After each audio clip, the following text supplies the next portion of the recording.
Hello बच्चों, geography unit A का पूरा कंप्लीट हो चुका है। 3 बार में मैंने सारे आंसर दे दिए हैं। आप देख सकते हो मेरी पिछली वीडियो में। अभी कर लेते हैं यूनिट 2 का बी। उसका पहला प्रश्न है जो कि 2 मार्क्स के होंगे। प्रश्न की तरफ चलते हैं। पहला प्रश्न है, ए नंबर है, किस बल के द्वारा धरातल पर समतल स्थापना का कार्य होता है? आंसर है, समतल स्थापना का कार्य अपकेंद्री बल के द्वारा होता है, जो कि एक वस्तु को उसकी गति की दिशा से बाहर की ओर धकेलने वाला बल है। यह बल वस्तु को उसके घूर्णन अक्ष के चारों ओर समतल में रखने में मदद करता है। बी है, बहिर्जात बल के तत्व कौन कौन से हैं? आंसर है, बहिर्जात बल के 2 मुख्य तत्व हैं। पहला है अपकेंद्री बल, दूसरा गुरुत्वाकर्षण बल। सी है, तल संतुलन क्या है?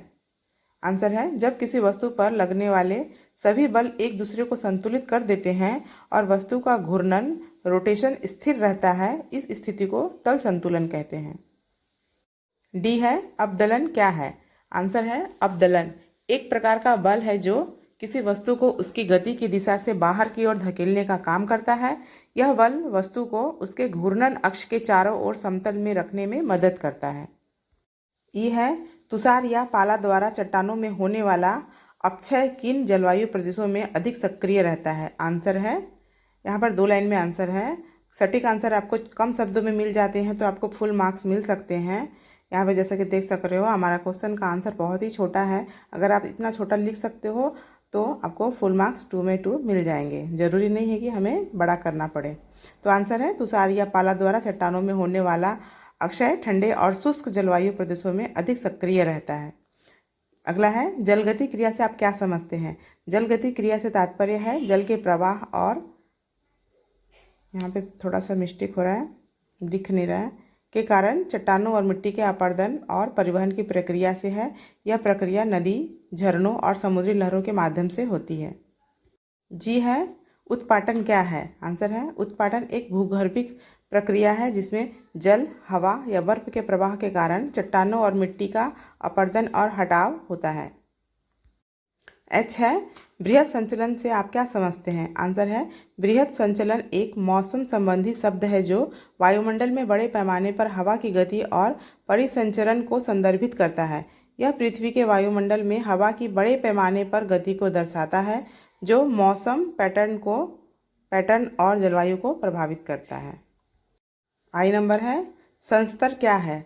संस्तर एक भौगोलिक और भूगर्भिक शब्द है जो किसी क्षेत्र या स्थान की औसत ऊंचाई या गहराई को दर्शाता है। यह शब्द आमतौर पर भूगर्भिक सर्वेक्षण, नक्शानविसी और जलवायु विज्ञान में उपयोग किया जाता है। अगला है, जे नंबर, मिट्टी को परिभाषित कीजिए। आंसर है, मिट्टी एक प्राकृतिक पदार्थ है जो चट्टानों के अपक्षय और जैविक पदार्थों से सड़ने से बनती है। यह एक जटिल मिश्रण है जिसमें खनिज कण, जैविक पदार्थ, हवा, पानी और जीवित जीव शामिल होते हैं। मिट्टी पौधों की वृद्धि और विकास के लिए एक आवश्यक माध्यम है। के नंबर है, मृदा जल या मृदा घोल से आप क्या समझते हैं? आंसर है, मृदा जल या मृदा घोल मिट्टी में उपस्थित जल और घुलित पदार्थों का मिश्रण है। यह मिट्टी के कणों के बीच में उपस्थित जल होता है जिसमें विभिन्न प्रकार के घुलित पदार्थ जैसे कि लवण, अम्ल और क्षार आदि होते हैं। मृदा जल की महत्वपूर्ण भूमिका होती है पौधों को पानी और पोषक तत्व प्रदान करने में, मिट्टी की संरचना और उर्वरता को बनाए रखने में, जल चक्र में भाग लेने में। अगला है, मृदा वायुमंडल क्या है? आंसर है, मृदा वायुमंडल मिट्टी के कणों के बीच में उपस्थित वायु को संदर्भित करता है जो मिट्टी की संरचना और जैविक गतिविधियों को प्रभावित करता है। एम है, विनिक्षेपण क्या है? आंसर है, विनिक्षेपण एक प्रकार की मिट्टी की परत होती है जो मिट्टी की सतह के नीचे स्थित होती है। यह परत मिट्टी की ऊपरी परत से अलग होती है और इसमें मिट्टी के कण, जैविक पदार्थ और खनिज पदार्थ होते हैं। अगला है एन, कोशिका क्रिया क्या है? कोशिका क्रिया या सेल्यूलर रेस्पिरेशन एक जैविक प्रक्रिया है जिसमें कोशिकाएं ऊर्जा प्राप्त करने के लिए ग्लूकोज को ऑक्सीजन की उपस्थिति में तोड़ती है। वो नंबर है, मिट्टी के गठन से आप क्या समझते हैं? आंसर है, मिट्टी के गठन से तात्पर्य है चट्टानों के अपक्षय और जैविक पदार्थों के सड़ने से मिट्टी की उत्पत्ति की प्रक्रिया से। इस तरह से मिट्टी बनता है। हमको एक्सप्लेन करना नहीं है क्योंकि यहाँ 2 नंबर का क्वेश्चन पूछा गया है, तो जितना आप शॉर्ट और स्वीट लिखोगे, जितना हमें पूछा गया आंसर अगर हो जाता है छोटे में ही, तो आपको फुल मार्क्स मिल सकते हैं। आगे बढ़ते हैं। मिट्टी की संरचना क्या है? मिट्टी की संरचना में निम्नलिखित घटक शामिल होते हैं, जैसे मिट्टी के कण, जल, हवा।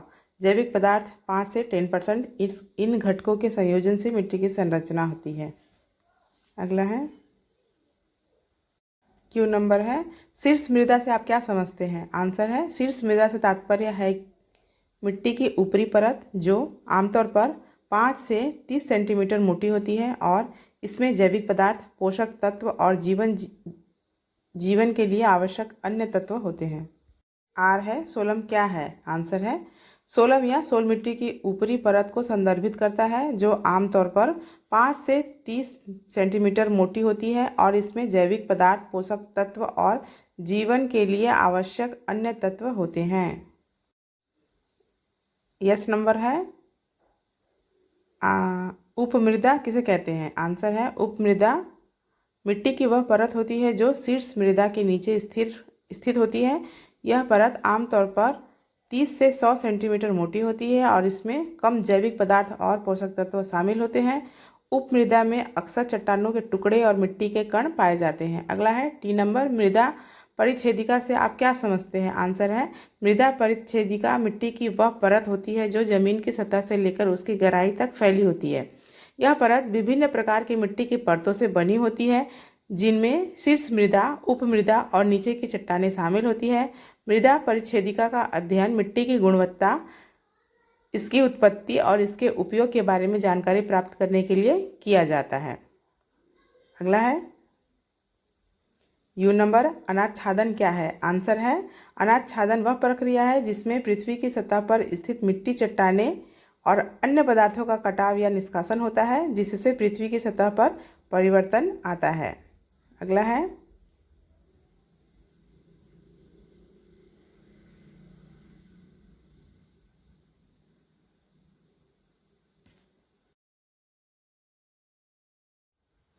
तो बच्चों, शॉर्ट क्वेश्चन जो 2 मार्क्स के हैं वो ख़त्म होते हैं।